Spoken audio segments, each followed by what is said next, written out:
நாங்க 2 பேருமே வேலைக்கு போயிட்டு இருந்தோம். எங்களுடைய அன்றாட தேவைகளை சந்திக்கிறதே எங்களுக்கு சிரமமா இருந்தது. கடன் சுமை எங்களுக்கு ஒரு பெரிய பாரமா இருந்தது. எஸ், நானும் வேலைக்கு போயிட்டு இருந்தோம், வைஃப் வேலைக்கு போயிட்டு இருந்தாங்க. இந்த மாதிரி நேரத்தில் பல சின்ன சின்ன பிஸ்னஸ் நான் பண்ணிட்டு தான் இருந்திருக்கேன். அந்த டைமில் வந்து ப்ரேயரில் கூட இருந்தோம்.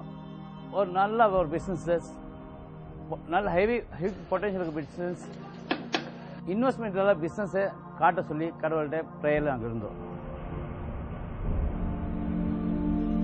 நாங்க நினைச்சோம் இது ஒரு ஃபூலிஷ்னஸ் பிரேயர்னு. ஒரு நாள் எங்களுடைய பிரேயர் நிஜமானது. நான் ஒர்க் பண்ணிட்டு இருந்த ஹாஸ்பிட்டல் டாக்டரும் அவருடைய அப்ளைனும் எங்களை அழைச்சி இந்த business opportunity, ethical business opportunity எங்க கூட ஷேர் பண்ணாங்க. இது கேட்டோன்னே எங்களுக்கு தெரிஞ்சு போச்சு, God has spoken to our prayer. உடனே நாங்கள் என்ன பண்ணோம், உறுதியோட இருக்கிற நகை அடமானம் வச்சு 4400 எடுத்து இந்த பிசினஸ் ஜாயின் பண்ணிட்டோம்.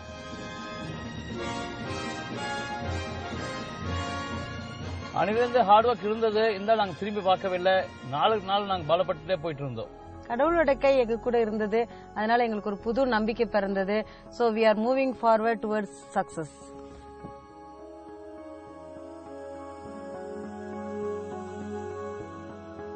என்ன பொறுத்தவரை சக்சஸ் மீன்ஸ் எங்களுக்கு கிடைச்ச பிளெஸிங்ஸை வந்து சொசைட்டி திரும்பி கொடுக்கறது. அதுக்காகவே நாங்கள் ஓல்டேஜ் ஹோம் கட்டலாம்னு இருக்கோம். அது எங்களால் முடியும் டெஃபினட்டா.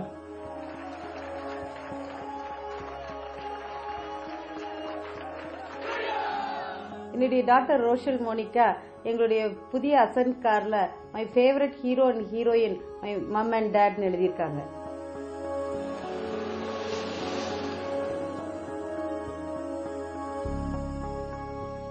Thank you Amway for rewarding our dreams and hard work. இன்னைக்கு எங்களுக்கு நம்பிக்கையும் செக்யூரிட்டியும் கிடைச்சிருக்கு. எங்களுடைய பிரேயர்ஸ்க்கான பதில் கிடைச்சிருச்சு. Thank you Amway for always being with us.